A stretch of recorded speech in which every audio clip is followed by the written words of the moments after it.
सभी विद्यार्थियों राम राम, जय हिंद, जय भारत। और आज जो वही आपको थंबनेल में दिख चुका होगा या आपको मैं जो कराने वाला हूँ मॉडल पेपर जो आपका सरकार ने जारी किया था वो हल करने वाले एकदम फुल एंड फाइनल तरीके से, एकदम शानदार तरीके से सारे क्वेश्चन हल करने वाले हैं।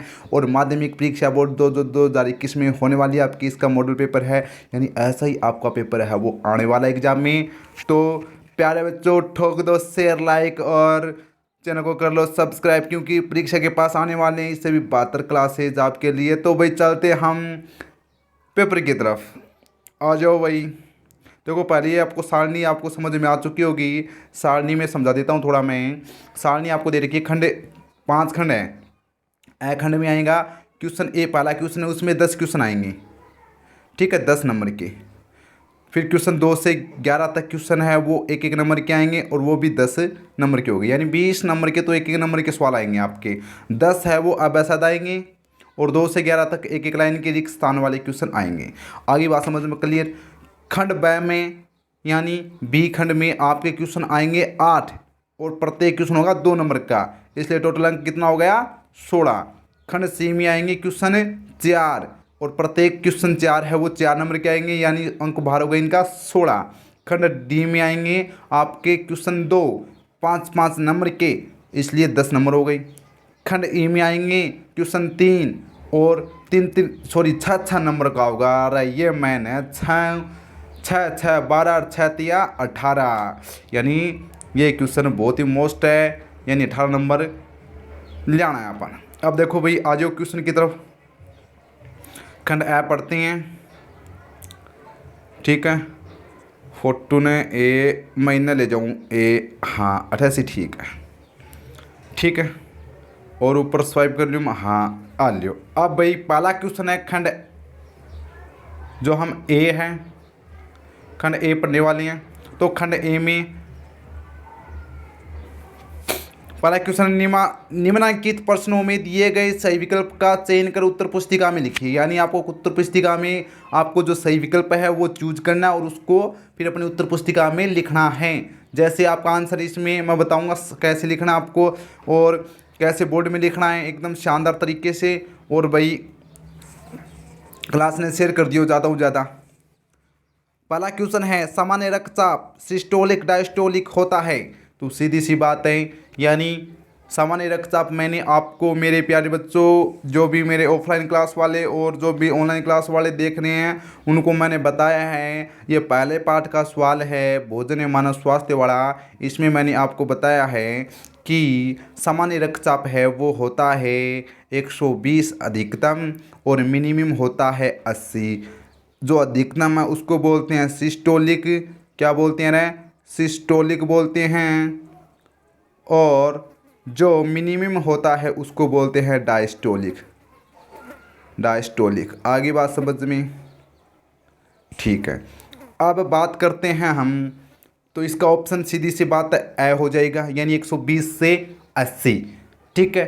SGMM क्या हो जाएगा, सामान्य रक्तचाप होता है स्वस्थ मनुष्य का वो सामान्य रक्तचाप 120 अधिकतम और मैक्स 120 है वो मैक्सिम, 120 मैक्सिम और मिनिमम है वो 80 होता। अब हम बात बताते हैं यहाँ पर रक्तचाप है वो 2 प्रकार के होते हैं, प्रत्येक एकदम डिटेल से पढ़ने वाले हैं क्वेश्चन, ठीक है। रक्तचाप 2 प्रकार का होता है। पहला उच्च रक्तचाप जिसको हम बोलते हैं, चलो शॉर्टकट में लिखा देता हूँ, हाई ब्लड प्रेशर HBP। दूसरा होता है LBP लो ब्लड प्रेशर। अब ये लो क्या होता है, हाई क्या होता है। देखो 120 से अगर रक्तचाप है यानी ब्लड प्रेशर है वो 120 से ज़्यादा हो जाता है तब इसको बोलेंगे हाई ब्लड प्रेशर।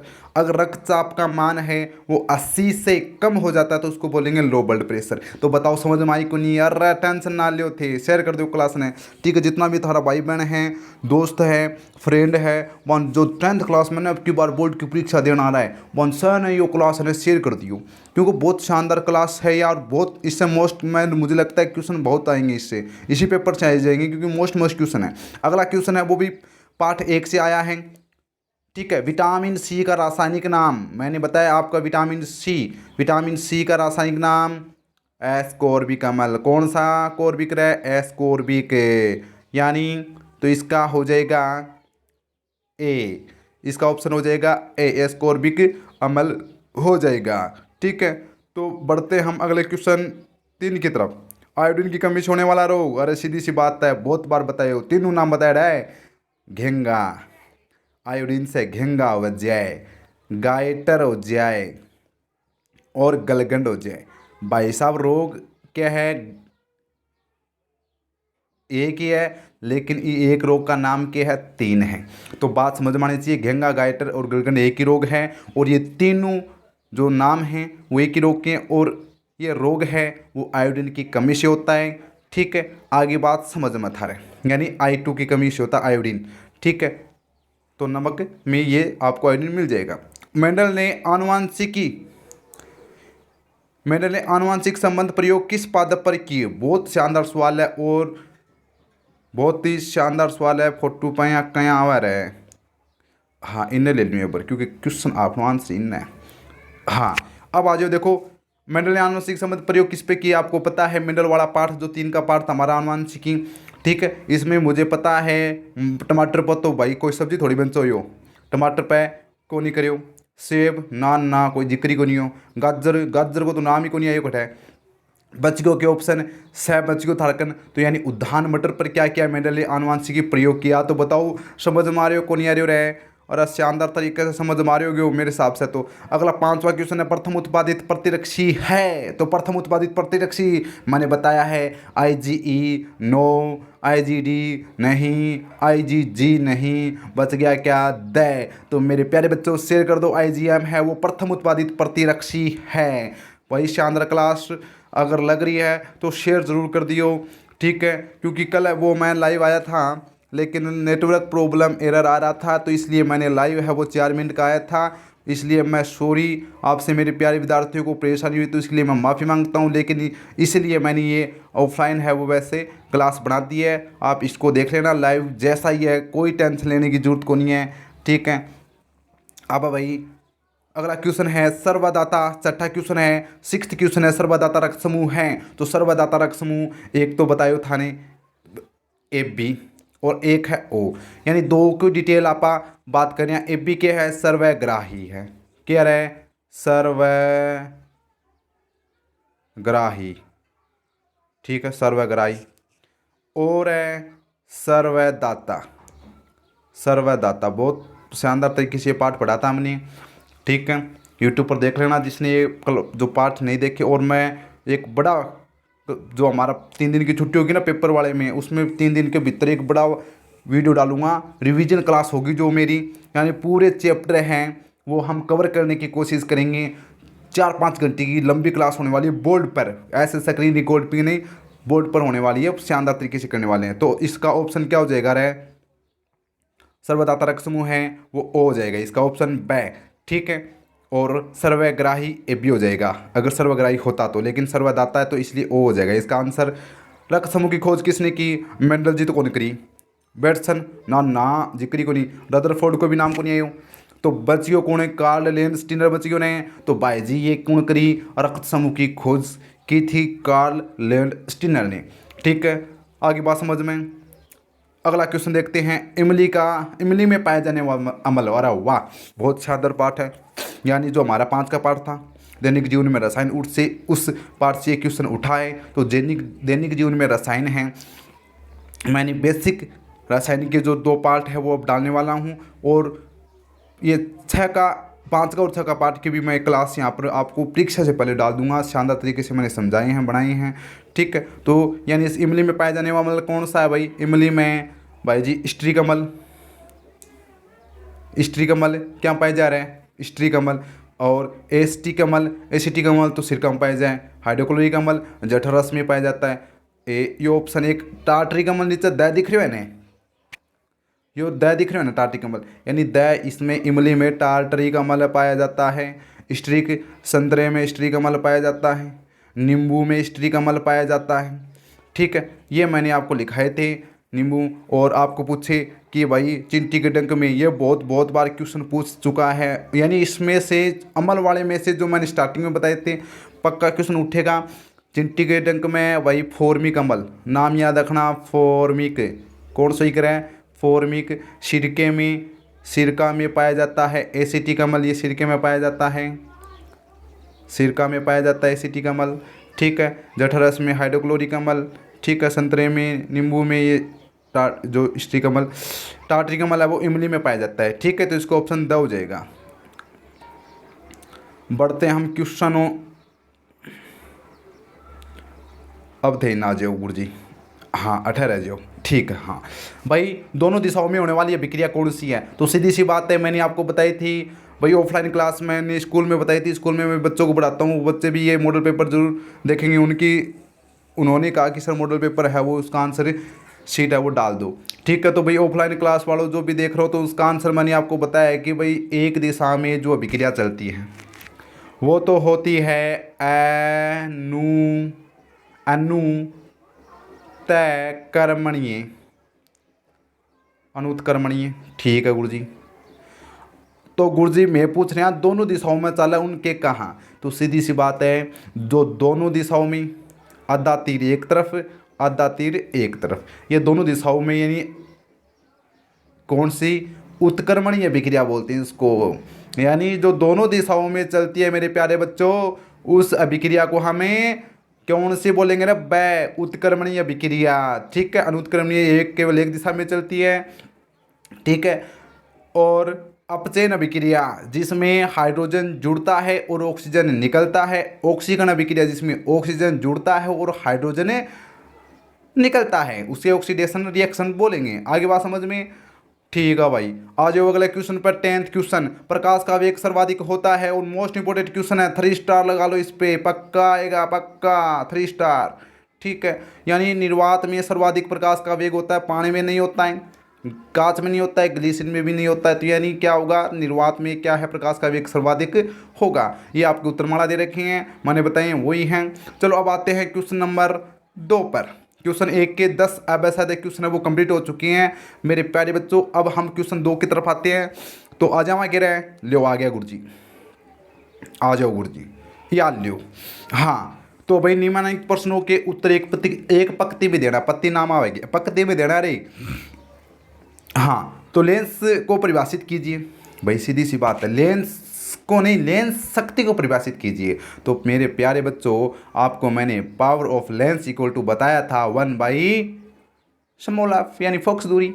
यानी फोकस दूरी है वो लेंस शक्ति क्या होती है? व्युत्क्रमानुपाती होती है। यानी फोकस दूरी का मान बढ़ेगा तो लेंस की क्षमता कम होगी, लेंस का फोकस दूरी का मान घटेगा तो लेंस की क्षमता बढ़ेगी। अब बात करते हैं परिभाषा की तरफ। लेंस की प्रकाश किरणों को अभिसारित या अपसारित करने की क्षमता को लेंस शक्ति कहते हैं। भाई जी एक मैं यो लेंस बनायो हो, ये को नाम लियो आप अवतल लेंस, सॉरी उत्तल लेंस, ये उत्तल है रे, हाँ उत्तल लेंस है। भाई प्रकाश की किरणें आई फोकस बिंदु से गुजरी, यानी किरणें इधर क्या झुक रही एक तरफ, एक दूसरे की तरफ झुक रही है, इसको बोलते अभिसारित होना। ठीक है, दूसरा मैंने एक दर्पण बनाया था अवतल, ये अवतल दर्पण है, तो इसमें प्रकाश की किरणें आएगी वो क्या हो जाएगी? अपसारित हो जाएगी। ठीक है, यानी अपसारित हो जाएगी। तो लेंस द्वारा प्रकाश की किरणों को अभिसारित और अपसारित यानी दूर की तरफ फैलाना और पास की तरफ फैलाना, इसको ही क्या बोलते हैं? हम क्या बोलते हैं ना? लेंस की शक्ति कहते हैं। आगे बात समझ में? और लेंस की शक्ति का जो मात्रक होता है वो क्या बताया मैंने आपको, अगर याद हो तो डायोप्टर बताया था, डी। अब क्वेश्चन नंबर 3 की तरफ आते हैं। आवर्धनता को परिभाषित कीजिए, यानी M = S'/H। ये फॉर्मूला किसका था रे? आवर्धनता का था। यानी प्रतिबिंब की ऊंचाई S' क्या है? प्रतिबिंब की ऊंचाई अपॉन H क्या है? बिंब की ऊंचाई। तो प्रतिबिंब की ऊंचाई और बिंब की ऊंचाई का अनुपात ही क्या कहलाता है मेरे प्यारे बच्चों? आवर्धनता कहलाती है। ठीक है, यानी दर्पण द्वारा किसी बिंब के प्रतिबिंब को आवर्धित करने की क्षमता को क्या कहते हैं? आवर्धनता कहते हैं। इसमें थोड़ी परिभाषा अलग टाइप की दे रखी है, मैंने बताई है, वो बहुत ही शानदार, एकदम सूक्ष्म, बहुत ही लाजवाब परिभाषा है, वो याद कर लेना। ठीक है, कार्य का मात्रक लिखिए। भाई कार्य का मात्रक क्या बताइए मैं? W = कार्य मात्रक जूल, यानी W क्या है? वर्क, यानी कार्य का मात्रक हो जाएगा जूल। ठीक है, तो भाई कार्य कब किया जाता है? मैंने बताया कि डब्लू है वो तभी होगा जब हम किसी पर बल लगाएंगे और उस बल के द्वारा उस वस्तु में क्या होगा? विस्थापन होगा। यानी F गुणा एस, यानी डब्लू बराबर होता है F गुणा एस। और F का मात्रक मैंने बताया था न्यूटन, और S यानी दूरी, दूरी होती है लंबाई होती है, और लंबाई का मात्रक होता है मीटर। तो न्यूटन गुणा मीटर, जिसको हम क्या बोलते हैं? जूल बोलते हैं। तो इस प्रकार कार्य का मात्रक भी क्या हो गया बच्चों? जूल हो गया। तो भाई अब अगला क्वेश्चन हम पढ़ते हैं। क्वेश्चन नंबर अच्छा 5 को हम के 5 का माध्यम है। एक गुरुजी क्वेश्चन छोड़ो ना थे। शक्ति को परिभाषित कीजिए। और अब भाई अभी अभी हमने कार्य पढ़ा, डब्लू पढ़ा। डब्लू यानी कार्य करने की दर। ठीक है, कार्य करने की दर क्या कहलाती है? पावर कहलाती है, शक्ति कहलाती है। तो सीधी सी परिभाषा होगी कार्य करने की दर यानी डब्लू बट्टे टी। डब्लू बट्टे टी सूत्र याद रखना, कार्य करने की दर डब्लू बट्टे टी। शक्ति का सूत्र डब्लू बट्टे टी होता है। कार्य करने की दर शक्ति कहलाती है। और मैं एक बात और बता देता हूँ आपको, जो पाठ आपका जो 9 का है और 11 का है, प्रकाश वाला है और कार्य ऊर्जा शक्ति वाला है, इसमें से 5-5 नंबर के न्यूमेरिकल आएंगे। बहुत ही आसान न्यूमेरिकल है। ये फॉर्मूले, आपको फॉर्मूले याद होने ज़रूरी हैं। फॉर्मूले हैं भाई, जो 9 का पार्ट है उसमें तो 2 फॉर्मूले हैं मेन, दर्पण सूत्र वाला और लेंस सूत्र वाला। ठीक है, दूसरी बात करते हैं हम शक्ति वाले में। इसमें कार्य का मात्रक W बराबर 1, तो Fs याद रखना है। ठीक है, इसमें शक्ति का मात्रक है वो W बटे T याद रखना है। ठीक है, और विद्युत शक्ति वाले, विद्युत शक्ति के कई मात्रक मैंने बताया था। ठीक है, विद्युत शक्ति के मात्रक मैंने बहुत विद्युत शक्ति मात्रक बताए थे, तो वो याद जरूरी होना चाहिए। और मैं आपको हो सके तो न्यूमेरिकल की क्लास एक अलग से, दोनों पाठों की न्यूमेरिकल की क्लास में प्रत्येक सूत्र पर आपको कराने की कोशिश करूँगा। ठीक है, अब हम चलो आते हैं क्वेश्चन नंबर 6 की तरफ। सरिस का अभियान किस जिले में है भाई? सरिस का अलवर में, तो यानी अलवर हो गया इसका आंसर। सरिस का अलवर में याद रखना है थाने। और उड़न गिलहरी किस वन्य जीव अभयारण्य में पाई जाती है? उड़न गिलहरी सीता माता, भाई सीता माता उड़ा के कुल ले गयो रावण।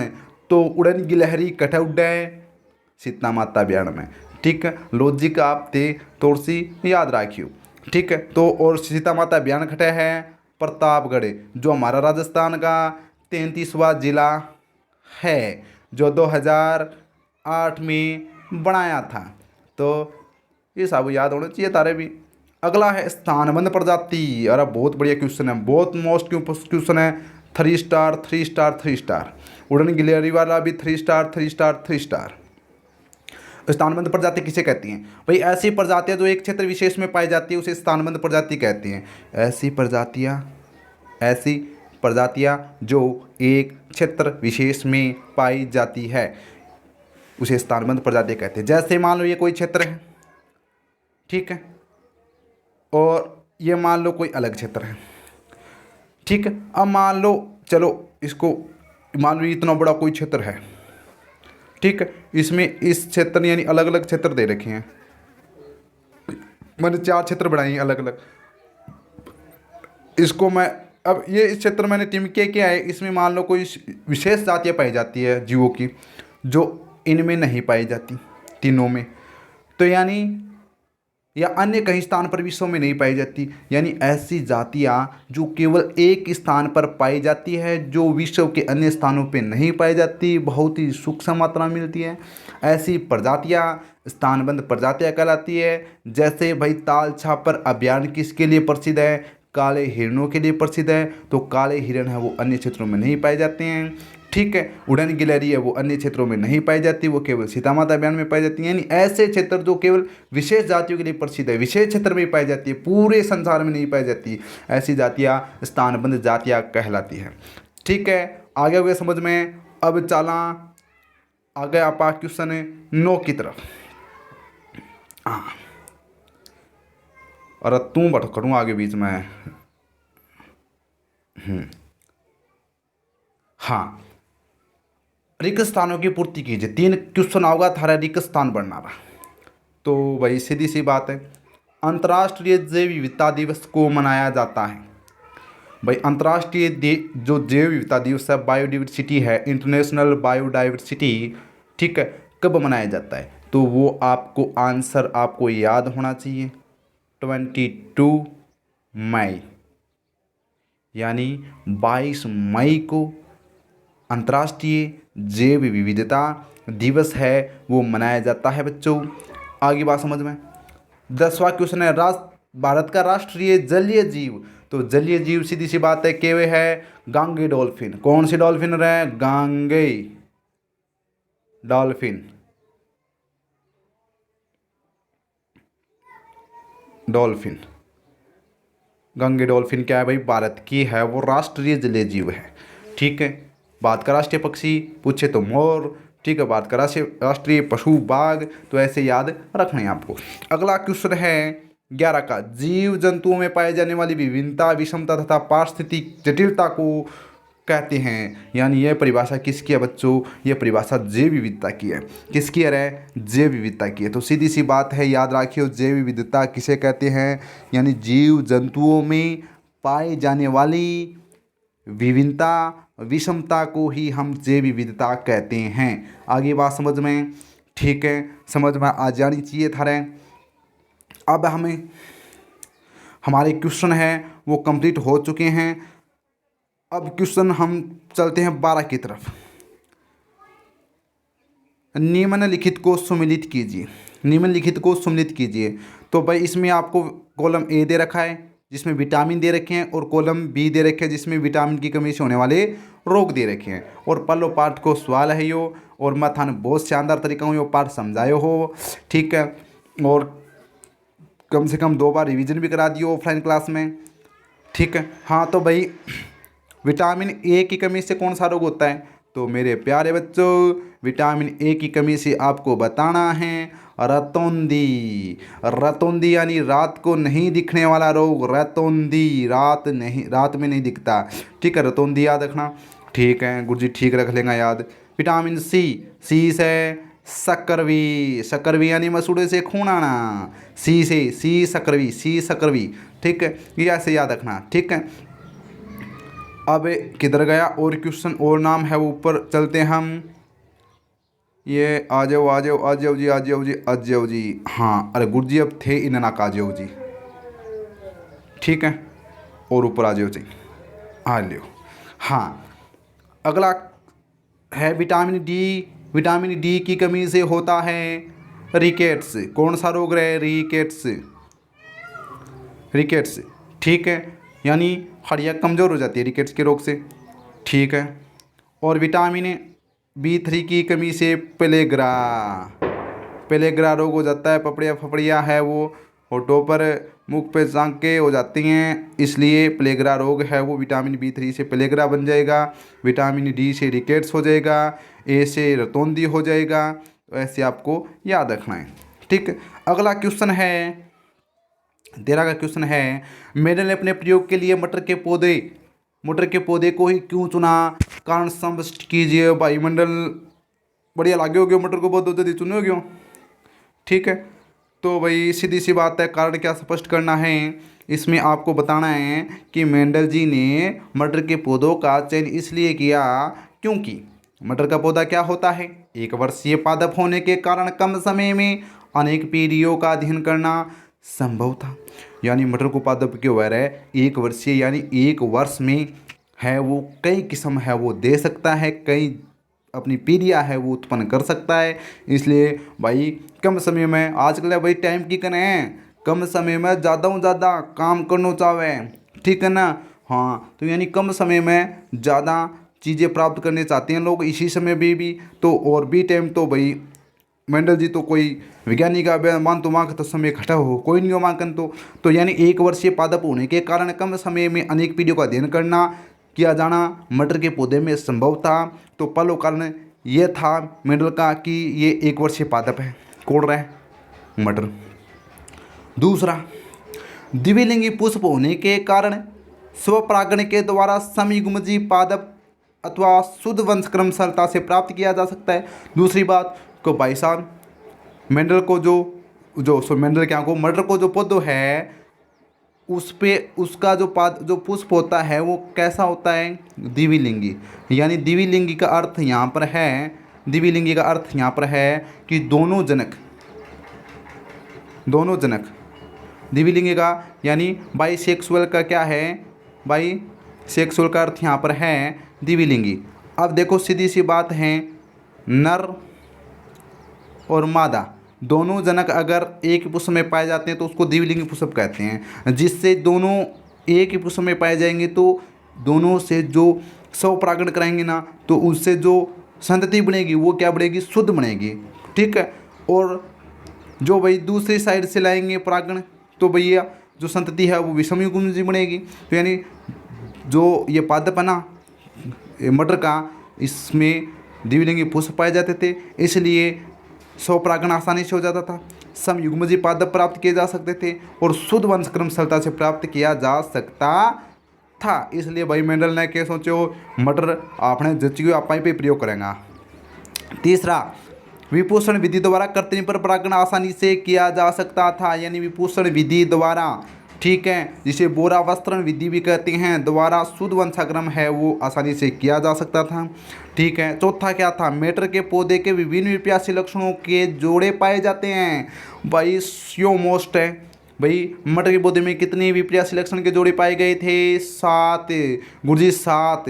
तो भाई ठीक है, ये तो जोर क्यों करो, थे 7 है तो। अच्छा, अरे तू रुक जा, बीच में कटे आवा है। हाँ, अब आ जाओ क्वेश्चन नंबर 14 की तरफ। एक इन और इन तू भी ना जा। हाँ, क्वेश्चन नंबर 14 की तरफ। दैनिक जीवन में प्रयुक्त होने वाले 2 अम्लों एवं क्षारों के उपयोग लिखिए। और 2 अम्ल देखो, एक तो है एसिटिक अम्ल। एसिटिक अम्ल का अच्छा, दैनिक जीवन में प्रयुक्त होने वाले 2 अम्लों एवं क्षारों के नाम, अच्छा नाम ही लिखना है कि। अच्छा देखो, प्रश्न आपको एकदम परीक्षा में ध्यान से पढ़ने हैं, आराम से समझ में आना चाहिए। प्रश्न पढ़ो कोई नहीं जा, पहले ते कथा थाली चालू कर दो, ठीक है ना। तो पहले पढ़ लियो के रामायण दे रखी है प्रश्न में, महाभारत कदे लिख लाग जाओ थे। तो यानी क्वेश्चन 14 का है, दैनिक जीवन में जो प्रयुक्त होने वाले 2 अम्ल है, 2 अम्ल में थानकित अम्ल का नाम लिखा है कम से कम, HCl हाइड्रोक्लोरिक अम्ल, H2SO4 गुरुजी सल्फ्यूरिक अम्ल, HNO3 गुरुजी नाइट्रिक अम्ल, ठीक है, CH3 COOH यानी गुरुजी एसिटिक अम्ल, ठीक है, HCOOH फॉर्मिक अम्ल, ठीक है। ये अम्लों के नाम हैं। अब मैं यहाँ का थान उपयोग भी बताया, ठीक है। तो 2 अम्लों और क्षारकों के नाम लिखना है तो मैं थाने कम से कम 5 लिख दिया तो थान बढ़िया लागन है बे, 5 वामू 2 याद कर लियो। आगे बात समझ में, ठीक है गुरुजी कर लेंगे। अगला है 2 क्षारकों के नाम भी लिखना है। क्षारकों में मैंने आपको बताया है NaOH जिसका नाम है सोडियम हाइड्रोक्साइड, MgOH2 जिसका नाम है मैग्नीशियम हाइड्रोक्साइड, NH4OH जिसका नाम है अमोनियम हाइड्रोक्साइड, ठीक है, CaOH2 कैल्शियम हाइड्रोक्साइड। तो इस प्रकार आपको मैंने 4 लिखा दिए।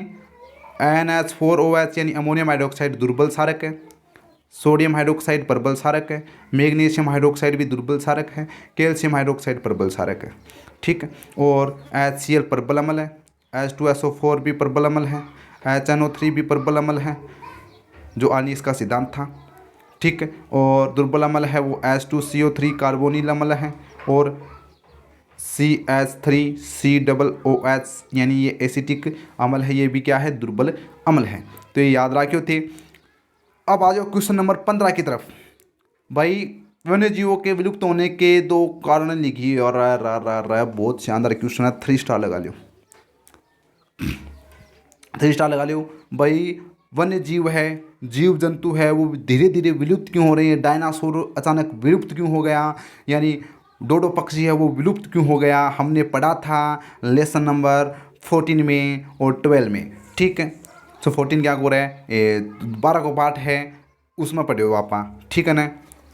और हाँ, तो अब करनो के हैं, पहले कारण क्या है? प्राकृतिक आवासों का नष्ट होना, यानी जो जीव जंतु वन्य जीव जिस प्राकृतिक आवास में रह रही हैं, जनसंख्या बढ़ रही है, जिसके कारण भाई प्राकृतिक आवासों का विनाश हो रहा है, क्योंकि लोगों को आवास चाहिए, घर चाहिए, खेती करने के लिए ज़मीन चाहिए, तो भाई ज़मीन के लिए पेड़ पौधों काट रही हैं, घर के लिए पेड़ पौधों काट रहे हैं, यानी प्राकृतिक आवासों का, इसलिए प्राकृतिक आवास है वो वन्य जीव जंतु का खत्म हो रहा है। तो यानी प्राकृतिक आवासों का नष्ट होना, जिससे जो वन्य जीव है विलुप्त हो रही हैं। दूसरा, वन्य जीवों का अवैध शिकार, ठीक है, यानी अवैध शिकार बहुत ही ज़्यादा हो रहा है। माला गांव का तो सारा तीतर खा गया लोग शिवाम, ठीक है, यानी खेतम छोड़े को नहीं तीतर, एक भी इतर बितर कर दिया तीतरान, ठीक है। तो यानी सीधी सी बात है, जीव जंतुओं का वन्य जीवों का क्या हो रहा है? अवैध शिकार हो रहा है और प्राकृतिक आवासों का नष्ट होना, ये दो कारण हैं।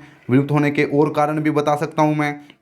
कृषि के लिए भूमि, कृषि के लिए पेड़ों को काटना, ठीक है, ये प्राकृतिक आवास से आ गया, ठीक है ना। हाँ, तो यानी जिसको हम वनोन्मूलन भी बोलते हैं, पेड़ पौधों को काटना वनोन्मूलन कहलाता है, और वनोन्मूलन के कारण है ये, ठीक है। और अगला क्वेश्चन है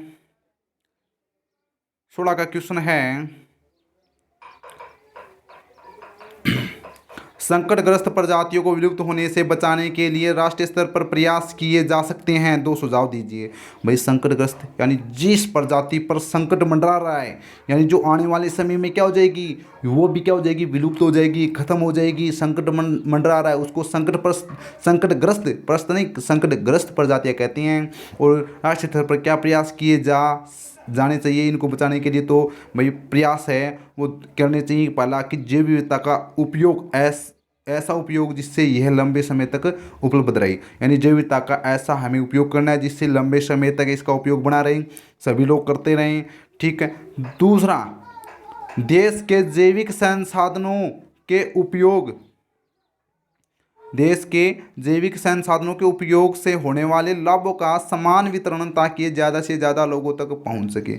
यानी जैव विविधता से जो क्या होते हैं, जो लाभ है हमें प्राप्त होते हैं, उन लाभों का सभी लोगों के लिए है, वो सभी लोगों के पास लाभ पहुंचने चाहिए। आया को नहीं, एक तो कानी देखें, दूसरों लाभ उठा रहे हैं, और यही हो रही है इस देश में, यही हो रहा है भाई। इतना करप्शन फैल गया है जिसकी हद नहीं है, ठीक है, बहुत ही करप्शन फैल चुका है, और सरकार तो मान लो डूब चुकी है।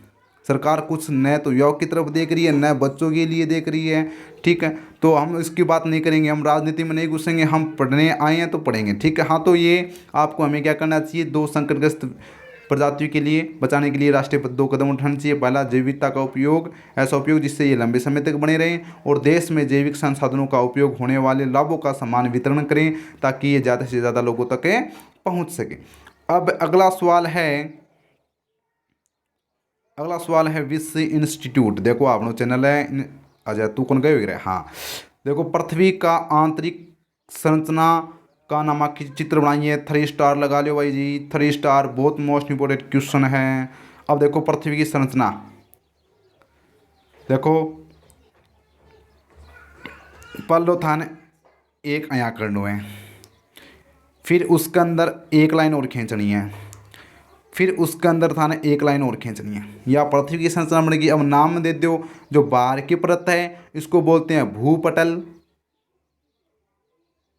यानी स्थल भाग जिस पर हम रहते हैं, ठीक है। और जो ये है 2 नंबर वाली और भूपटल के बीच में जो भाग है इसको हम आवरण भी बोलते हैं, इसको क्या बोलते हैं, आवरण बोलते हैं, ठीक है। यानी यह परत नंबर 1 है, या परत नंबर 2 है, और या लास्ट अंदर वाली परत नंबर 3 है। तो यानी 1 नंबर को भूपटल बोलते हैं, और 1 और 2 के बीच को हम आवरण बोलते हैं, ठीक है। और 2 और 3 के बीच को हम बोलते हैं बाहरी तत्व, जिसमें बाहरी तत्व होते हैं, ठीक है, बाहरी तत्व होते हैं।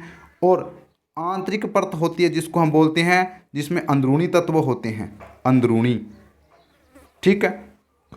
यानी जो आंतरिक परत है जिसको हम क्रोड भी बोलते हैं, क्या बोलते हैं, क्रोड भी बोलते हैं, और जो क्या है सर्वाधिक गर्म होती है, यानी पृथ्वी को आंतरिक भाग बहुत ही गर्म हुआ है, ठीक है। और आंतरिक भाग अंदरूनी तत्व के बाद जिसको क्रोड बोलते हैं, उसके बाद भारी तत्व आ जाते हैं, भारी तत्व के बाद आवरण, आवरण के ऊपर है वो जो भूपटल होता है, ठीक है। आगे बात समझ में, या संरचना है तारी याद होनी चाहिए पृथ्वी की, तो भाई अगले क्वेश्चन हम 18 की तरफ चलते हैं।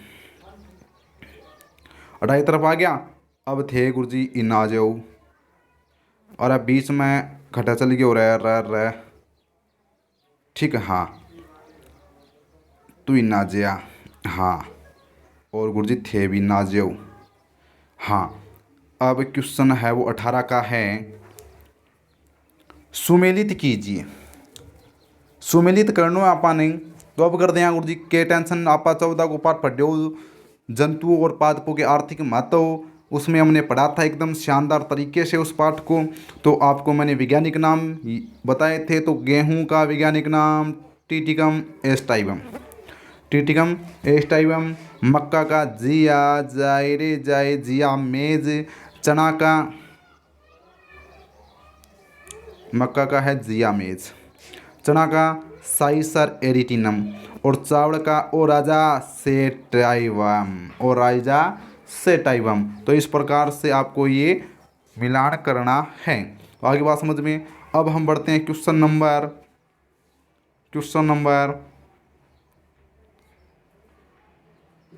और मांझिया खटक। हाँ, क्वेश्चन नंबर 19 की तरफ। क्वेश्चन नंबर 19 हमारा, भारत में विज्ञान दिवस कब मनाया जाता है? बहुत ही बढ़िया क्वेश्चन है और 3 स्टार लगा लो चाहिए। भारत में विज्ञान दिवस कब मनाया जाता है? तो सीधी सी बात है, भारत में विज्ञान दिवस वो 28 फरवरी को मनाया जाता है, 28 फरवरी। यानी जो दूसरा महीना है ना, उसका लास्ट दिन है 28। तो 28वां दिन ऐसे याद रखना, दूसरे महीने का फरवरी का लास्ट कौन सा दिन होता है? 28वां होता है। तो यानी 28 फरवरी को मनाया जाता है। ठीक है, 29 भी होता है। ठीक है, वो 4 साल के बाद में आता है। अब दूसरा क्वेश्चन बहुत शानदार है ये, इसको भी आप 3 स्टार लगा लो। दूसरा क्वेश्चन है 3 स्टार लगा लो। Birdman of India, birdman of India के नाम से किस वैज्ञानिक को जाना जाता है? तो बहुत ही शानदार क्वेश्चन है, डॉक्टर सलीम अली। डॉक्टर सलीम अली, ये डॉक्टर सलीम अली है, यानी इनके नाम पर एक अभ्यारण्य है, डॉक्टर सलीम अली अभ्यारण्य। और ये अभ्यारण्य कहाँ है मेरे प्यारे बच्चों? आपको पता हो तो ये अभ्यारण्य है वो कहाँ है? ये अभ्यारण्य है वो जम्मू एंड कश्मीर, जम्मू एंड कश्मीर में है। आपको ये याद नहीं करना है। ठीक है, यानी बर्डमैन ऑफ इंडिया के नाम से किस वैज्ञानिक जानता है? डॉक्टर सलीम अली को। मिसाइल मैन ऑफ इंडिया, ठीक है, मिसाइल मैन ऑफ इंडिया जो हमारे APJ अब्दुल कलाम थे उनको जाना जाता है। ठीक है, तो ऐसे आपको मैंने उस पाठ में, बहुत शानदार पाठ था, इतने शानदार तरीके से हमने इंटरेस्ट लेकर इस पाठ को पढ़ा था जो हमारी क्लास में, ठीक है, स्कूल में पढ़ा था हमने स्कूल में। अगला क्वेश्चन है, टिप्पणी लिखिए। की पे लिखा गुरुजी? और सीधी सी बात है, टिप्पणी लिखनी है हमें। अब लिख दिया टिप्पणी गुरुजी, टेंशन क्यों लो। हाँ, मधुमक्खी पालन, लाख कीट संवर्धन, अथवा में आपको दे रखा है। अब यहाँ से 20 से आगे बच्चों आपको अथवा में मिलेंगे। बहुत इस बार क्या है, बहुत शानदार, यानी जो आपको मैं करता हूँ, मैंने जितना पढ़ाया है, रिवीजन कराया है और हम आगे पढ़ेंगे परीक्षा तक, तो मेरा टारगेट है इस बार बच्चों के, प्रत्येक बच्चों के होने चाहिए कम से कम 100/100 किस में रहे? विज्ञान में, और मैथ में भी होने चाहिए। ठीक है ना, मैथ की, क्योंकि मैं जो कोचिंग कराता हूँ बच्चों को, तो उसमें भी जो कोचिंग करते हैं उनके होने चाहिए। ठीक है ना, और स्कूल में तो जो मैं पढ़ाता हूँ उन बच्चों के तो आने चाहिए, और जो मेरे से क्लास ले रहा है उन बच्चों के भी आने चाहिए। ठीक है, और इस बार पेपर की टेंशन मत करो, बहुत शानदार पेपर आएगा, आसान पेपर आएगा। प्रत्येक 20 से आगे अथवा में मिलेंगे, यानी आपको अगर एक याद नहीं है तो दूसरा आपको अथवा मिलेगा, वो आपको ज़रूर याद होगा। ऑप्शन मिलेंगे इस बार, बहुत ऑप्शन आएंगे, और टेंशन ना करो थे। मधुमक्खी पालन, ठीक है, एपीकल्चर, लेक कीट संवर्धन, रेशम कीट एंड डेयरी उद्योग। तो 4 है जो पाठ आपा कोई सो पढ़े हो रहे हैं, जो आपा जंतुओं और पादपों के आर्थिक महत्व पढ़े थे उसमें ये हैं। और आमू यो पर्सन मोस्ट लगा लो, 3 स्टार लगा लो, इनसे बाहर आएगा ही नहीं। यानी इनसे बाहर आएगा ही नहीं, मोस्ट इंपॉर्टेंट लगा लियो, ठीक है। तो पहला पढ़ लेते हैं हम मधुमक्खी पालन, ठीक है। पढ़ लिया आगे गुरु जी, पढ़ लियो। आ जाओ तो मधुमक्खी पालन क्या है, देखो। अच्छा ठहर जाओ, इसके थोड़ा सा कलर मैं क्या कर लेता हूँ, पतला कर लेता हूँ, हाँ आ लियो। इसके पालन से मनुष्य को दोहरा लाभ तो होता ही है। कैसे रहे, एक तो मधुमक्खी केक रहे, एक तो मधुमक्खी है वो परागण करे, ठीक है। दूसरी बात शहद अपन प्रदान करें, यानी दोहरा लाभ है। परागण यानी पेड़ पौधों को क्या करते हैं, अंकुरित करती हैं। अंकुरित क्या, वो परागण करती है उनमें जनन के लिए। मधुमक्खी के पालन से परागण की क्रिया आसानी से होने के कारण फसल की पैदावार में बढ़ोतरी होती है, ठीक है गुरुजी, कर दी बढ़ोतरी। मधुमक्खी से प्राप्त शहद का उपयोग मनुष्य हजारों वर्षों से करता आया है। क्यों करता आया है, क्योंकि जो मधुमक्खियों का शहद है वो क्या है, वो एक एंटीबायोटिक है, आयुर्वेदिक दवाई है, देसी दवाई है। देसी लोग देसी दवाई खावे यानी शहद खावे। यह है उच्च ऊर्जा युक्त भोज्य पदार्थ होने के साथ साथ औषधि के रूप में उपयोग में लिया जाता है। दूसरी बात, जो शहद आपका है हनी, यो हनी सिंह, हनी शहद बोलते हैं, ठीक है ना। और ये शहद है वो मेरा खाया हुआ है, बहुत शानदार, एकदम लाजवाब, बहुत मीठा होता है। और दूसरी बात, ये बीमारी में काम आता है। और इसमें ऊर्जा की बात करें तो इसमें ऊर्जा है वो बहुत ही अधिक होती है। अगला बात करते हैं हम, इसे परिरक्षक के रूप में भी उपयोग किया जाता है। वर्तमान समय में कृत्रिम रूप से छत्तों से मधुमक्खी को पालकर बड़ी मात्रा में शहद प्राप्त किया जा रहा है। तो मधुमक्खी पालन पे बस आपको इतना ही लिखना है, ठीक है। शॉर्टकट में टिप्पणी कीजिए, संक्षिप्त टिप्पणी करनी है आपको, तो ये आपको मेरे हिसाब से याद हो चुका होगा। और आपको एक बार बस क्या इसमें क्या थ्योरिकल पार्ट है, ये थ्योरिकल चीज़ें हैं वो याद हो जाएगी, ठीक है। अगला है लाख कीट, ठीक है, लेख कीट संवर्धन। अरे तू रुक जा बाबा, कट जागो। हाँ, लाख कीटों की लक्ष्य ग्रंथियों द्वारा स्रावित रेजन युक्त रालदार पदार्थों को लाख कहते हैं। यानी लाख के है, लाख है एक कीट है, उनके मुंह में क्या पाई जाती है या उनके शरीर में है वो लक्ष्य क्या है, एक ग्रंथि है, लक्ष्य ग्रंथियाँ पाई जाती हैं। लक्ष्य ग्रंथियों से क्या छोड़ते हैं वो, लक्ष्य ग्रंथियों से राल बोलते हैं, रालदार रेजिन युक्त यानी गोंद जैसा क्या छोड़ते हैं, पदार्थ छोड़ते हैं। और उसी पदार्थ को हम क्या कहते हैं बच्चों, हम उसी पदार्थ को लाख कहते हैं। आगे बात समझ में, ठीक है गुरुजी, आगे समझ में। लाख के व्यापारिक उत्पादन हेतु लाख कीटों को पालन को लाख संवर्धन कहते हैं। और लाख, ठीक है, प्राप्त करने के लिए व्यापारिक उत्पादन हेतु लाख कीटों का पालन ही लाख संवर्धन कहलाता है। आगे गुरुजी समझ में, लाख कीट का वैज्ञानिक नाम लेसिफर लेका, ये क्या है, वैज्ञानिक नाम है।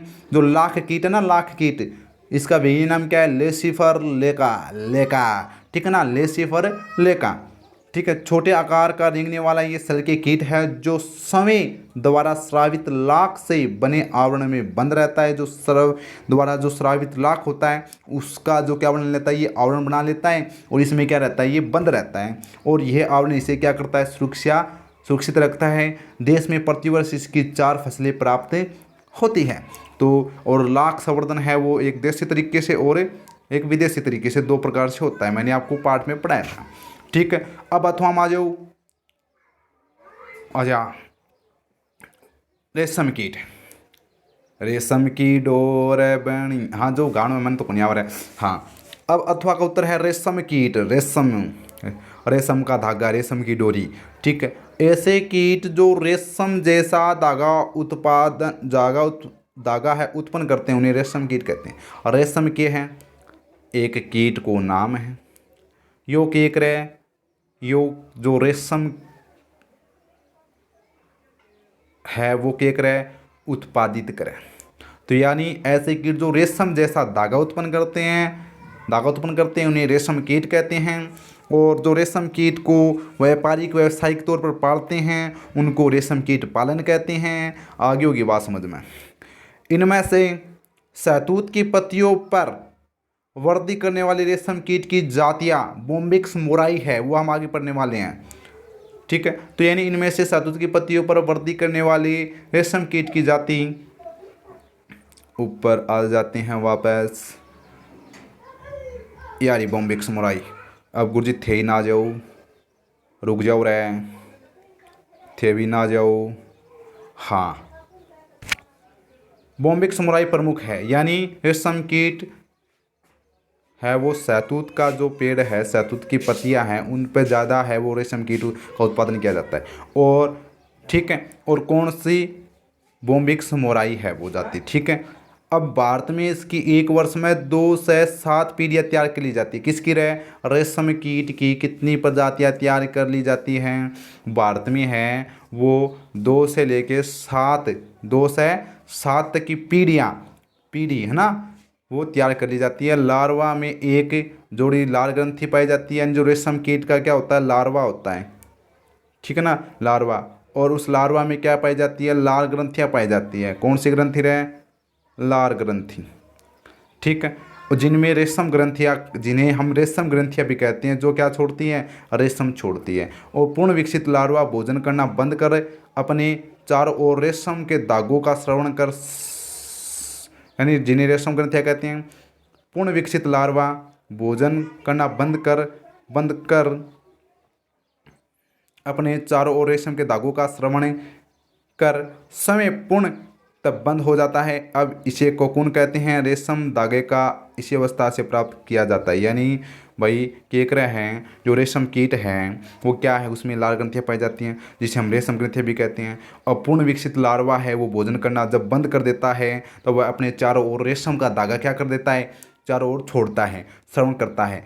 और समय तक फिर क्या हो जाता है, पूर्ण बंद हो जाता है, करना बंद कर देता है। और इस अवस्था को हम कोकून कहते हैं। और कोकून अवस्था में ही है वो रेशम का धागा है वो रेशम कीट से हमें प्राप्त करते हैं। आगे बात समझ में आगे गुरुजी। अब आ जाओ डेयरी उद्योग पे। डेयरी उद्योग कौन सा उद्योग है, डेयरी में क्या मिल रहा है, दूध गुरुजी। तो देखो, मानव ने प्राचीन काल से ही कुछ पशुओं पालतुओं कट्ठा, ठीक है, आया जाओ कई दूर होगी कर तू दुख लगी। हाँ, मानव ने प्राचीन काल से ही कुछ पशुओं को पालतू बनाकर उनके दूध का उत्पादन अपने पोषण हेतु उपयोग करता था। यानी प्राचीन काल में क्या कर वो मानव के कर तो भाई दूध है वो अपने खातिर ही अपने लिए ही क्या करता, अपने लिए ही उसका उपयोग करता था। लेकिन वर्तमान में दूध उत्पादन डेयरी उद्योग का एक प्रमुख लाभकारी व्यवसाय बन गया है। दुग्ध उत्पादन की दृष्टि से भैंस अधिक महत्वपूर्ण मानी जाती है। भैंस की नस्लें हैं जाफराबादी, मुर्रा, सूरती, महसाणा आदि प्रमुख नस्लें हैं। इसी प्रकार गाय की नस्लें गिर, साहिवाल, सिंधी, देवकी आदि प्रमुख नस्लें हैं। कुछ राज्यों में बकरी का पालन भी दूध उत्पादन के लिए किया जाता है। तो यह आ गया आपका डेयरी उद्योग पर चर्चा। अब हमें प्यारे बच्चों किस पर चर्चा करेंगे, अब हम चर्चा करेंगे वो किन्हीं 2 आंतरिक विवर्तनिक शक्तियाँ की व्याख्या कीजिए। ठीक है, यानी क्वेश्चन नंबर 21 बेस का क्वेश्चन मैंने आपको मोस्ट इंपोर्टेंट बताया है। ये मैंने 4 बताए ना, मधुमक्खी पालन, लाख कीट, रेशम कीट और डेयरी उद्योग। इनमें से आपको एग्जाम में मिल जाएगा। इन चारों में से 2 आपको पक्के मिल जाएंगे, 2 या 1 आपको ऐसे का ऐसा ही हूबहू का ऐसा मिल जाएगा। अब क्वेश्चन नंबर हम बढ़ते हैं 21 की तरफ। और 21 को क्वेश्चन भी आप लगा लो मोस्ट इंपोर्टेंट 3 स्टार। ये भी क्वेश्चन आपको एग्जाम में ऐसा हूबहू मिल जाएगा। किन्हीं 2 आंतरिक विवर्तनिक शक्तियों की व्याख्या कीजिए, अथवा किन्हीं 2 बाह्य विवर्तनिक शक्तियों की व्याख्या कीजिए। यानी अब यह बताऊँ मैंने जो हमने पाठ पढ़ा था आंतरिक शक्तियों वाला, विवर्तनिक शक्तियों वाला, तो यानी आंतरिक में हमने भूकंप के बारे में पढ़ा था, ज्वालामुखी के बारे में पढ़ा था। ठीक है, यानी ठीक है, सुनामी के बारे में पढ़ा था, और बाह्य शक्तियों में पढ़ा था हमने, जल का प्रवाह, पवन का प्रवाह, ये पढ़े थे कुछ। ठीक है, अब इनमें से ये क्वेश्चन आप मेरे हिसाब से 3 स्टार, क्या इसको 6 स्टार 5 स्टार जितना लगाना है उतना लगा लो, इससे बाहर क्वेश्चन नहीं आएगा। ठीक है, खास लियो के थोड़ा। हाँ, अब देखो पहला सवाल करते हैं हम, आंतरिक विवर्तन की शक्तियाँ। 2 प्रमुख आंतरिक विवर्तन की शक्तियाँ हैं, एक तो ज्वालामुखी है और भूकंप, इन दोनों के बारे में हम जिक्र करेंगे। फिर हम 2 बाह्य शक्ति की बारे में भी जिक्र करेंगे। ठीक, और ये मोस्ट इंपॉर्टेंट 5 स्टार मैं बता देता हूँ, 5 स्टार क्वेश्चन है, पक्का आएगा, पक्का आएगा। ठीक है, अपने गुरु पर आप विश्वास रखना। आ जाओ गुरु जी, ज्वालामुखी पे। इसमें पृथ्वी के अंदर होने वाली हलचल के कारण धरती हिलने लगती है। ज्वालामुखी मैंने बताया था कि भाई पहाड़ी क्षेत्रों में ज्वालामुखी है वो ज़्यादा आता है, इससे क्या है भैया, इसका लार्वा है, वो इसका लार्वा है, वो ऐसे निकलता है। ठीक है, ये मैंने आपको बताया था ज्वालामुखी बारे में। तो ये कब निकलता है, कब ये एक्टिव होता है, तो इसमें पृथ्वी के अंदर क्या विवर्तनिक शक्ति है, विवर्तनिक प्लेटें होती हैं। जब प्लेटें क्या करती हैं, उनमें हलचल होती है, उनके किनारे आपस में टकराती हैं। ठीक है, तो धरती हिलने लगती है तथा भूपटल को फोड़कर धुआं, राख, वाष्प व गैस से बाहर निकलने लगती है। अनेक बार अधिक गर्म चट्टानें पिघलकर लार्वा के रूप में बाहर बहने लगती हैं। पृथ्वी के सतह पर बने मुख से ज्वालाएं निकलने के कारण इनका नाम ज्वालामुखी पड़ा। यानी पृथ्वी के अंदर आंतरिक भाग में जब विवर्तनिक प्लेटें टकराती है, और मैंने आपको बताया है पृथ्वी का आंतरिक अंदरूनी भाग है वो, हम जैसे जैसे अंदर की तरफ जाते हैं वो बहुत ही गर्म होता है। ठीक है, जिसमें क्या होती है, राख, वाष्प, गैस सारी होती है। जब ये ऊपर की तरफ, ठीक है, ऊपर की तरफ निकलता है, यानी मुख से निकलता है, तो इसे हम ज्वाला मुख, जो मुख से ज्वाला निकलेगी इसलिए हम इसको क्या बोलते हैं, ज्वालामुखी कहते हैं। यानी तो आपको पता होना चाहिए, जब धरती के अंदर हलचलें होती हैं तथा भूपटल को फोड़कर राख, धुआं, वाष्प, गैस बाहर निकलने लगती हैं, अनेक बार अधिक गर्म चट्टानें पिघलकर है वो लार्वा के रूप में बाहर बहने लगती हैं। पृथ्वी की सतह पर बने मुख से, पृथ्वी की सतह पर क्या होता है, मुख बना होता है। जैसे मैंने अभी बताया पहाड़, तो यहाँ पर मान लो मुख बना है, तो यानी यहाँ से क्या निकलेगा भाई, लार्वा निकलेगा। ठीक है, यहाँ से लार्वा निकलेगा। तो इस प्रकार से आपको याद होना चाहिए। तो पृथ्वी सतह पर बने मुख से ज्वाला निकलने के कारण इनका नाम क्या पड़ा, ज्वालामुखी पड़ा है। ठीक है, अब बात कर लेते हैं हम भूकंप की। यानी इसका अर्थ है भूसतह के कंपन से, यानी भूकंप, यानी भू यानी पृथ्वी और कंप यानी कंपन। जब पृथ्वी कंपन करती है, भू यानी भूस्थल भी बोल सकते हैं, भूपटल भी बोल सकते हैं, यानी पृथ्वी कंपन करती है, जिसको हम बोलते हैं भूकंप। तो भूकंप अर्थ भूसतह के कंपन से है। कंपन का कारण भूगर्भ में होने वाली कोई हलचल होती है। यानी आपको पता है आंतरिक विवर्तनिक शक्तियाँ पड़ रही हैं, तो पृथ्वी के आंतरिक भागों में होने वाली हलचल। ठीक है, तो आंतरिक विवर्तनिक शक्तियों में होने वाली हलचल से आंतरिक शक्तियाँ है वो उत्पन्न होती हैं।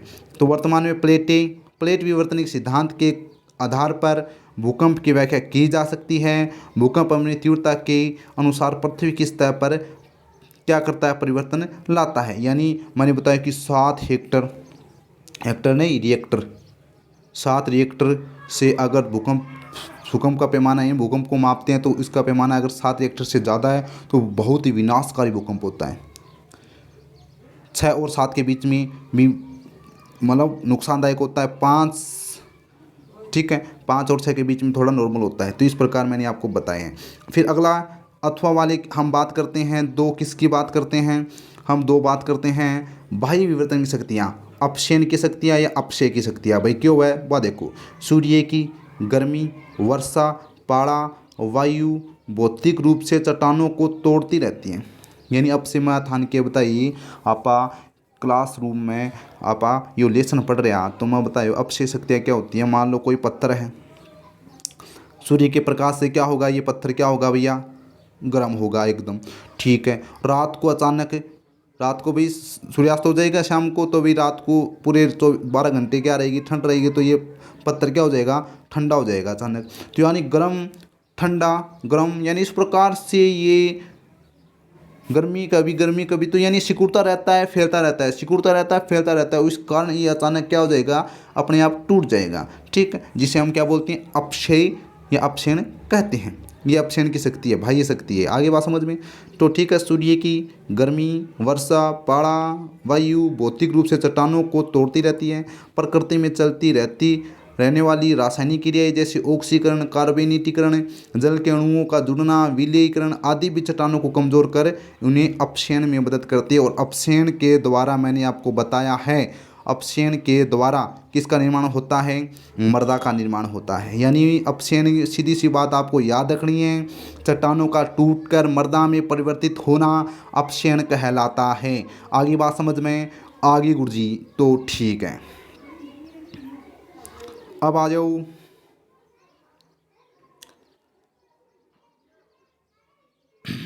अपर्दन। अपर्दन मैंने आपको बताया है कि भाई वायु, जल, बर्फ पृथ्वी पर पाए जाने वाले 3 ऐसे पदार्थ हैं जो बहुत बड़ी मात्रा में एक स्थान से दूसरे स्थान की ओर बहते रहते हैं। इनके बहाव से अत्यधिक शक्ति होती है, इस कारण इनके मार्ग में आने वाली बड़ी से बड़ी चट्टानें टूटकर बहती चली जाती है। इसकी पृथ्वी सतह परिवर्तित हो जाती है। यानी सीधी सी बात क्या समझाती है, अपर्दन एक नाम आता है मृदा अपर्दन।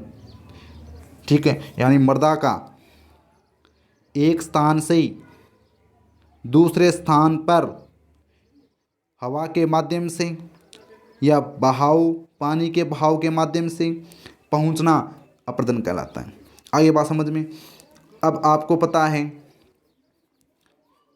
पता है कि एक स्थान से दूसरे स्थान और बहते हैं, वायु के कारण मिट्टी के कण बहते हैं, जल बहता है। ठीक, ये क्या है, ये एक बाह्य विवर्तनिक शक्ति है। ठीक है, यानी इस कारण इनके मार्ग में जो भी आती है चट्टानें आती हैं, भाई जल के बहाव में चट्टानें आती है तो चट्टानें उनके साथ बहकर छोटे छोटे टुकड़ों में एक दूसरे से क्या करेगी, टकराएगी। संरचनाएं बड़ी बड़ी संरचनाएं टूट कर बहती चली जाती हैं और इससे क्या है, पृथ्वी की दूसरी सतह का निर्माण होता है। जैसे मैं आपको एक डायग्राम बना रहा हूँ, जैसे आपको मान लो ये पहाड़, ये नदियाँ आ रही हैं, ये नीचे क्या है भाई, ये समुद्र है, ये नीचे समुद्र है, मान लो ये समुद्र है।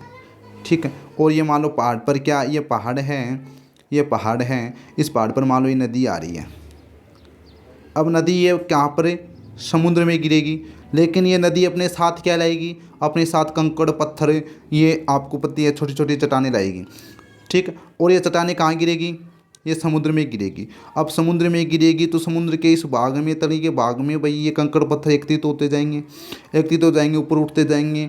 ठीक है, तो यानी इसको हम क्या बोलेंगे, अवसाद बोलेंगे। यानी अवसाद या अवसादन कहते हैं। आगे बात समझ में। तो यानी जो बहता जल है वो अवसाद है, वो पैदा करता है। तो आगे बात समझ में। अब हम आते हैं क्वेश्चन नंबर 22 की तरफ। आपको याद करना है। आजो गुरुजी थे ना, जो अब कई देर होगी था ने इलाकोना माजोब थे। हाँ, बहुत शानदार पाठ है। यो क्वेश्चन भी थारे लिए 3 स्टार है, विसी इंस्टीट्यूट की तरफ से 3 star 3 star 3 star 3 star 3 star. ठीक है, आ जाओ। डॉक्टर एपीजे अब्दुल कलाम का जीवन वृत्त एवं विज्ञान में उनके योगदान का वर्णन करना है। सैल्यूट करते हैं हम एपीजे अब्दुल कलाम जी को।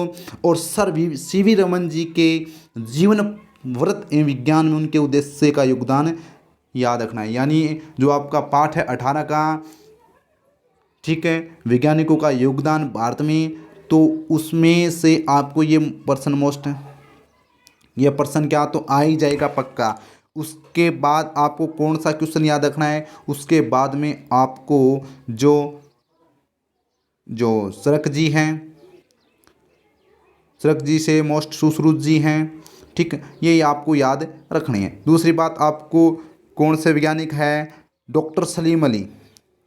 डॉक्टर सलीम अली बहुत मोस्ट है, डॉक्टर सलीम अली, इनके बारे में। ठीक है, अरे उनके जीवन पर्यंत तो छोटा छोटा दे रखा है। डॉक्टर सलीम अली, होमी जहांगीर भाभा है, उनके बारे में आपको याद रखना है। ठीक है, अब आ जाओ हम डॉक्टर एपीजे अब्दुल कलाम की जीवन पर्यंत की कथा हमें पढ़ते हैं।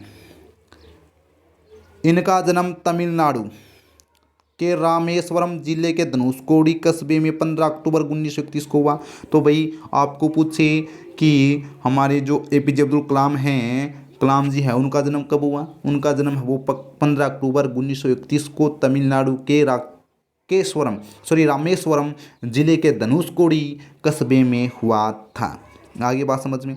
ठीक है, घुस जाएगी समझ। इनके पिता का नाम क्या था? जैनुल आबदीन, व माता का नाम आसियामा था। रामेश्वर में प्राथमिक शिक्षा के बाद कलाम रामनाथपुरम के खाल्टज हाई स्कूल में विज्ञान का अध्ययन करने हेतु दाखिल हुए।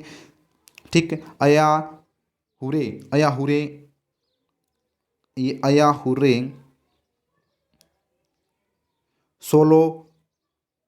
सोलोमन इनके क्या थे?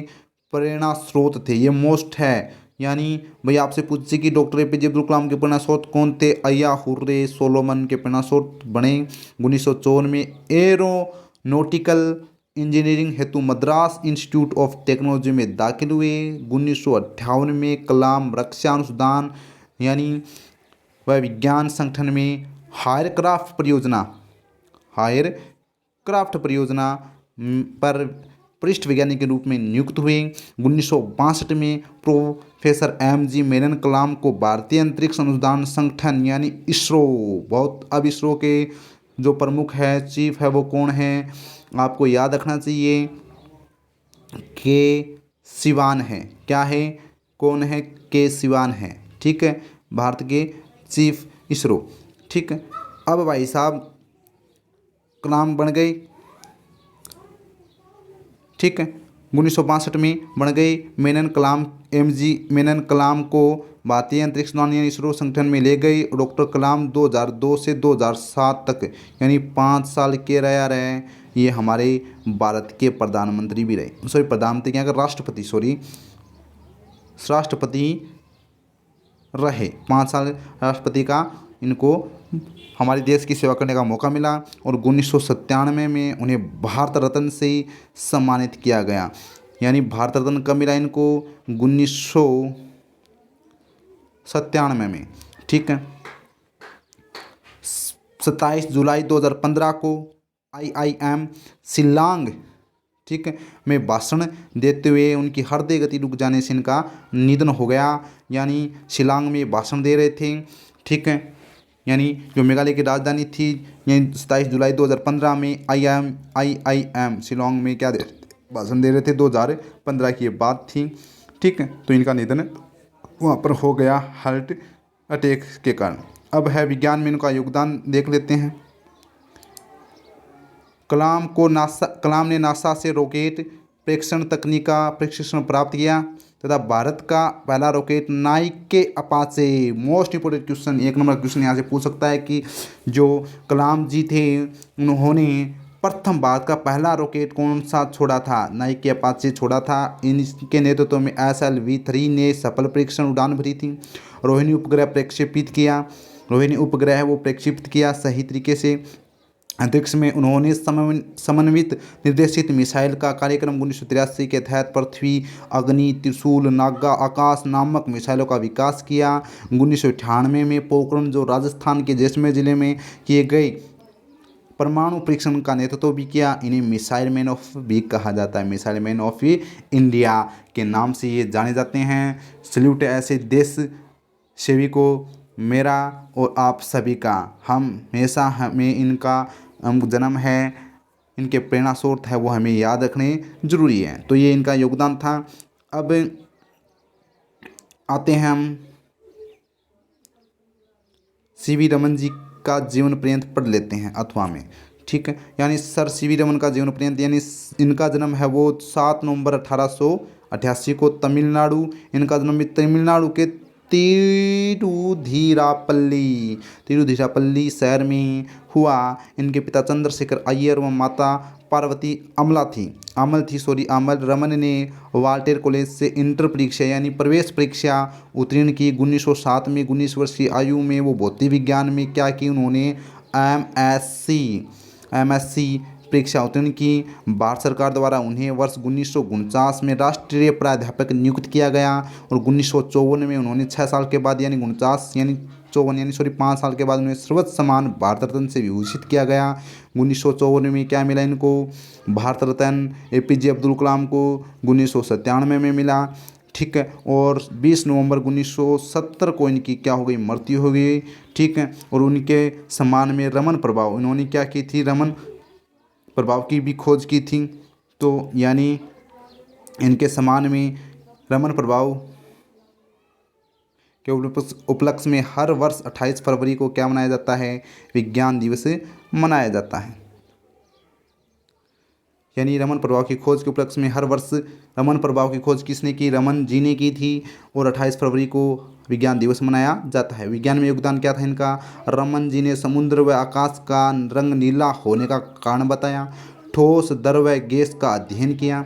इसके अतिरिक्त उन्होंने चुंबकीय शक्ति, एक्स किरणें, पदार्थ की संरचना, वर्ण व ध्वनि पर वैज्ञानिक अनुसंधान किए। रमन प्रभाव की खोज पर 1930 में उन्होंने नोबेल पुरस्कार से सम्मानित किया गया था।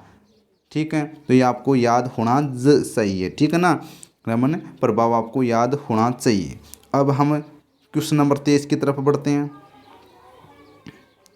क्वेश्चन नंबर 23 की तरफ बढ़ते हैं और टाइम हमारा 1 घंटा 5 मिनट हो चुकी है। थोड़ा मैं ब्रेक ले लेता हूँ। हाँ, कर लियो आराम। अब चलो चलते हैं हम क्वेश्चन नंबर 23 की तरफ। आ जाओ भाई 23 की तरफ। स्वस्थानी संरक्षण पर टिप्पणी लिखी है और बहिस्तानी संरक्षण पर टिप्पणी लिखी है। तो सीधी सी बात है, स्वस्थानी गुरुजी क्यों हुआ है और बहिस्तानी क्या होता है? तो सीधी सी बात है, स्वस्थानी यानी जो जीव जंतु को उनके प्राकृतिक आवास में अगर सुरक्षित रखा जाए तो वो स्वस्थानी हैं। और अगर इनको उनके प्राकृतिक आवास से निकाल कर कहीं दूसरे स्थान पर यानी कृत्रिम रूप से रखा जाए, जैसे चिड़ियाघर है ऐसे में रखा जाए, तो ये बहिस्तानी कहलाता है। अब पढ़ते हैं स्वस्थानी और बहिस्तानी के बारे में डिटेल से। ठीक है, आ जाओ। तो स्वस्थानी संरक्षण क्या है? ऐसा संरक्षण जो प्राकृतिक आवास में ही मानव द्वारा प्रदत्त अनुरक्षण से किया जाता है, स्वस्थानी संरक्षण कहलाता है। यानी सीधी सी परिभाषा आपको क्या रखनी है कि ऐसा संरक्षण जो जीव जंतु को उनके प्राकृतिक आवास में ही प्रदान किया जाता है, स्वस्थानी संरक्षण कहलाता है। सब यानी समय यानी खुद समय का स्थान, स्थान यानी स्थान, समय का स्थान में संरक्षण स्वस्थानी संरक्षण कहलाता है। Battery is power mode. Okay, battery धीरे धीरे कम हो रही है, कोई बात को नहीं। जिस संकटग्रस्त प्रजाति को सुरक्षित करना होता है उसके अनुसार चयनित प्राकृतिक आवास में ही अनुकूल परिस्थितियाँ एवं सुरक्षा उपलब्ध कराई जाती है। यानी जिस प्रजाति पर क्या संकट मंडरा रहा है उसके लिए क्या बनाया जाता है भाई? वातावरण है वो अनुकूलित बनाया जाता है, परिस्थितियाँ उसके अनुकूल बनाई जाती है, जिससे कि उसको समय समय पर उसकी आवश्यकताओं की पूर्ति हो सके, जिससे वो लंबे समय तक वो जाति बनी रहे। इसके तहत क्या बनाए गए हैं? स्वस्थानी में बनाए गए हैं जीवमंडल रिजर्व, राष्ट्रीय उद्यान, अभयारण्य तथा संरक्षण जीव रिजर्व आदि की स्थापना की जाती है। वर्तमान में भारत में 14 जीवमंडल हैं, जीवमंडल रिजर्व हैं, 99 राष्ट्रीय उद्यान हैं और 523 वन्य जीव अभयारण्य हैं तथा 47 संरक्षित रिजर्व स्थापित किए जा चुके हैं। तो इस प्रकार से आपको याद होना चाहिए कि जो भारत है उसमें वर्तमान में 14 जैवमंडल, 99 राष्ट्रीय उद्यान, 523 वन्यजीव अभयारण्य और 47 संरक्षित रिजर्व स्थापित किए जा चुके हैं, जो किस में आते हैं? स्वस्थानी संरक्षण में आते हैं। आगे बात समझ में। अब हम पढ़ते हैं बहिस्तानी। बहिस्तानी संरक्षण क्या है? चलो वो और पढ़ लेते हैं। बहिस्तानी संरक्षण यानी जैव विविधता संरक्षण की इस विधि में संकटग्रस्त पादप व जंतु प्रजातियों को उनके प्राकृतिक आवास से बाहर कृत्रिम आवास में संरक्षण प्रदान किया जाता है। यानी सीधी सी बात मैंने आपको बताई थी कि बहिस्तानी यानी बहि यानी बाहर, स्थान यानी स्थान में संरक्षण यानी बचाव, यानी ऐसा संरक्षण जिसमें जीव जंतुओं, वन्य जीव जंतुओं को उनके प्राकृतिक आवास से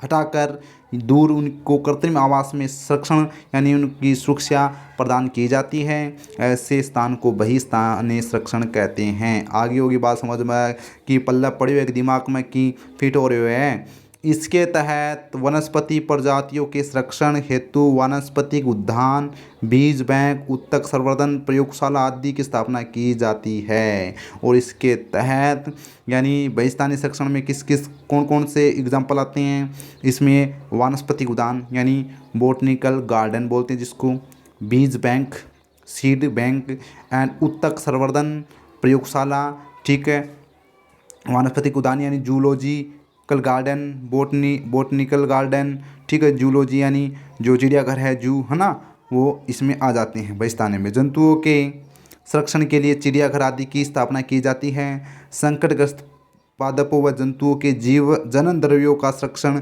निम्न ताप संरक्षण विधि व मंद वर्टिकल्चर तकनीक से किया जाता है। यानी जो संकटग्रस्त पादप है, जंतु है, उनके जनन द्रव्यों का संरक्षण है वो निम्न ताप संरक्षण पर विधि पर मंद वर्टिकल्चर तकनीक से किया जाता है। इसके अलावा संकटग्रस्त पौधों व जंतुओं के जीन को जीन बैंकों में सुरक्षित रखा जाता है। और इसके अलावा जो संकटग्रस्त पौधे हैं, जंतु हैं, उनके जो जीन होते हैं, हमने आनुवंशिक में पढ़ा था जीन क्या है ना, तो आपको पता होना चाहिए जीन क्या है, ठीक है, यानी जीन बैंकों में सुरक्षित रखे जाते हैं उनके जीन, और संकरण कराकर है वो नई संतति प्राप्त की जा सकती है। अब हम बात करते हैं खंडदय की। खंडदय में क्वेश्चन पढ़ लेते हैं हम कि यदि आपतन कोण 45 डिग्री तो परावर्तन कोण का मान कितना होगा। भाई अब पता है आपको परावर्तन में क्या होता है, मैंने बताया भी कोई प्रकाश की किरण ऐसे आई परावर्तित होगी, ठीक है, यानी ये प्रकाश की आपतित प्रकाश की किरण, ये आपतित प्रकाश की किरण जब परावर्तक पृष्ठ से टकराएगी तो वो उसी माध्यम में क्या हो जाएगी, परावर्तित हो जाएगी। ये क्या एक माध्यम है, एक माध्यम है, यानी इसी माध्यम में उसी माध्यम में परावर्तित हो गई, ठीक। तो यानी आपतन कोण है, इसमें मैं अभिलंब खींचूंगा इनके बीच में, तो ये आपतन कोण है और ये परावर्तन कोण है। तो आपतन कोण है वो परावर्तन कोण के बराबर होता है कि नहीं होता है। तो यानी आपतन कोण 45 है तो परावर्तन कोण का मान कितना होगा, तो सीधी सी बात है 45 डिग्री होगा, ठीक है। अगला क्वेश्चन है, एक बिंब उत्तल लेंस से बिंब है, मोस्ट इंपोर्टेंट है, यानी 24 और 25 का क्वेश्चन है वो आपके न्यूमेरिकल आएंगे यानी मैथमेटिकल क्वेश्चन इसमें आएंगे। तो सीधी सी बात आपको बच्चों क्या करना है, ये आपको याद रखना है, ठीक है। यानी बिंब उत्तल लेंस दे रखा है से दूरी 5 सेंटीमीटर दूरी पर रखा जाता है। यदि लेंस की फोकस दूरी 20 सेंटीमीटर है तो प्रतिबिंब की स्थिति एवं स्वरूप क्या होगा। तो मैंने आपको कुछ बताए थे, नियम बताए थे, हमने कार्तीय चिन्ह प्रॉपर्टी का उपयोग किया था। इसमें लेंस कौन सा दे रखा है, उत्तल दे रखा है। उत्तल और अवतल में हमने बताया था यू का मान यानी जो बिंब होता है उसका मान हमेशा क्या होता है, नेगेटिव होता है। क्या होता है, नेगेटिव होता है। और वी का मान है वो अवतल में होता है नेगेटिव लेकिन उत्तल में होता है पॉजिटिव। फोकस दूरी का मान है वो अवतल में नेगेटिव लेकिन उत्तल में क्या होता है, पॉजिटिव। तो यानी इसमें आपको लेंस से 5 सेंटीमीटर दूरी पर रखा बिंब यानी यू का मान 5 सेंटीमीटर दे रखा है। लेंस की फोकस दूरी आपको यानी एफ का मान दे रखा है 20 सेंटीमीटर। तो प्रतिबिंब आपको यानी वी ज्ञात करना है। फॉर्मूला मैंने आपको बताया है कि 1/f बराबर क्या होता है, 1/v प्लस 1/u, यह फॉर्मूला होता है। इस फॉर्मूले में हमें v निकालना है, तो v बराबर क्या है, 1/f तो ही है, और माइनस में क्या आ जाएगा, यानी माइनस में 1/u आ जाएगा। मान रख देंगे तो हमारा आंसर निकल आएगा, ठीक है। लेंस की क्षमता 4 डायोप्टर है तो इसकी फोकस दूरी ज्ञात कीजिए। यानी आपको पता है कि यानी अभी मैंने बताया p = क्या होता है, 1/f होता है, 1/f होता है। यानी आपको फोकस दूरी का मान दे रखा है, सॉरी फोकस दूरी का नहीं, इसका मान दे रखा है, लेंस की क्षमता का डायोप्टर में मान दे रखा है, तो फोकस दूरी ज्ञात करनी है। तो आपको पता है मैंने बताया है, यानी इसको मैं एक बार समझा देता हूँ। p बराबर होता है 1/f, यहाँ पर मैं कर लूँगा तो वज्र गुणा कर दूँगा, इनका वज्र गुणा कर दूँगा तो p गुणा f = 1, तो pf बराबर हो जाएगा 1/p, ठीक। यानी 1/p, p का मान हमें 4 दे रखा है, तो यानी 1/4, यानी मैं किस में भाग दूंगा, इसमें भाग दूंगा, 1 में 4 का भाग दूंगा तो 0 पॉइंट कितना आ जाएगा, 25 आ जाएगा फोकस दूरी का मान। आगे बात समझ में। तो ये हम करते हैं, अभी सॉल्व करते हैं सारे क्वेश्चन, नो टेंशन। और तो हम ये दे रखा है, दूसरा दे रखा है, अब आप इधर आ जाओ, गुरुजी थे भी ना, जो कई देर होगी थाने। ठीक है। हाँ, क्वेश्चन ये 24 का, यानी एक अवतल दर्पण दे रखा है, इस बार फोकस दूरी दे रखी है 30। यदि एक बिंब 15 सेंटीमीटर दूर पर रखा जाता है तो उसका प्रतिबिंब बनाना है। तो भाई सीधी सी बात है, पहले का तो उत्तर तो मैंने बता दिया। जितना आपको आई कोण होता है, यानी कोण आपतन कोण जितना होता है वो किसके बराबर होता है, कोण आर के बराबर होता है, यानी परावर्तन कोण के बराबर होता है। तो यानी 45 आई है तो आर भी कितना हो जाएगा, 45 हो जाएगा। सीधी सी बात है, इसका आंसर तो चलो एकदम शॉर्टकट में है, मैंने सीधा बता दिया आपको। चलो ये करते हैं, बी वाला करते हैं। मैंने बताया बिंब की दूरी कितनी है, यू कितना है, 5 है। 5 मैंने बताया, यानी वी यू का मान माइनस में होगा, यानी बिंब हमेशा बाईं तरफ रखा जाता है, चाहे उत्तल दर्पण हो चाहे अवतल हो, यानी बिंब का मान हमेशा माइनस में होता है। अगर मैंने मेरे प्यारे बच्चों को बताई थी ऑफलाइन क्लास में, सभी को पता है। ठीक है, कार्तीय चिन्ह परिपाटी के बारे में। फोकस दूरी प्लस में लिखिए, क्योंकि फोकस दूरी कौन सा दर्पण है, ये उत्तल दर्पण। उत्तल दर्पण में मैंने आपको बताया था फोकस दूरी पॉजिटिव में होती है, वी का मान भी पॉजिटिव में होता है, सिर्फ यू है वो एक नेगेटिव होता है। जबकि अवतल दर्पण में मेरे प्यारे बच्चों, ये तीनों ही मान एफ, वी और यू तीनों ही मान क्या होते हैं, माइनस में होते हैं। ठीक, तो अब बात करते हैं बिंब की दूरी -5 सेंटीमीटर, फोकस दूरी +20 सेंटीमीटर। उत्तल लेंस की फोकस दूरी धनात्मक ली जाती है। प्रतिबिंब की स्थिति यानी वी हमें ज्ञात करना है। तो सूत्र होता है हमारा, सूत्र क्या होता है, 1/f इक्वल टू 1/v, हाँ सॉरी -1/u होता है। यह फॉर्मूला है हमारा। ठीक है, तो यानी इसमें क्या कर देंगे, इसमें हम कर देंगे, हमें v निकालना है तो v बराबर हो जाएगा 1/f प्लस 1/u। अब 1/f में f का मान कितना है, 1/20। ठीक है, जो प्लस में है, और प्लस 1/u का मान कितना है, 5 जो क्या है माइनस में है। तो यानी ये माइनस में माना है, तो अब क्या कर देंगे, अब यानी 1/20 प्लस 1/5 माइनस में, तो यानी इसका मान आ जाएगा, हम क्या कर लेंगे, इसमें कर लेंगे हमें जो हमारा मान आ जाएगा इसमें, यानी मैं -1/20 को तो 20 रख दिया, माइनस प्लस को गुणा करूँगा तो माइनस ही आएगा। 1/5 का 5 आ गया, लघुत्तम ले लिया मैंने, कितना लघुत्तम आ गया इसका 20 आ गया। 20 को मैं 20 में भाग दूंगा तो एक को 1 से गुणा करूँगा तो 1 ही आएगा, 1 आएगा। फिर माइनस का चिन्ह है तो माइनस का लगा दूंगा। 20 में 5 का भाग दूंगा, 4 बार गया, 4 को मैं 1 से गुणा करूँगा तो 4 आ जाएगा। तो यानी इसका मान आ जाएगा 4, मतलब 1 -4/20 आ जाएगा इसका मान। तो मैं -4 में से 1 घटाऊँगा प्लस का, तो कितना आ जाएगा, -3/20 आ जाएगा। ठीक है, 3/20 आ जाएगा। अब करना क्या है हमें, ये किसका मान आया है, 1/v का आया है, 1/v का मान आया ना, यानी 1/v का मान आया है -3/20, और हमें निकालना है v का, यानी 1 हटाऊँगा, इस 1 को मैं ऊपर से हटाऊँगा, तो यानी ये संख्या हो जाएगी, पलट जाएगी, यानी 20 है वो ऊपर चला जाएगा और -3 है वो नीचे आ जाएगा। अब भाई क्या कर देंगे, भाग देंगे। ठीक है, या जो भी है मान है हमारा वो किस में आएगा, पॉइंटों में आएगा। ठीक है, तो इस प्रकार से हम उत्तर निकाल सकते हैं।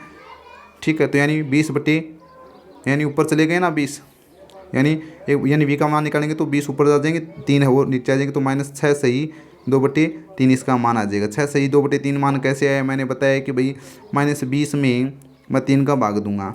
ठीक है, यानी ऐसे समझो।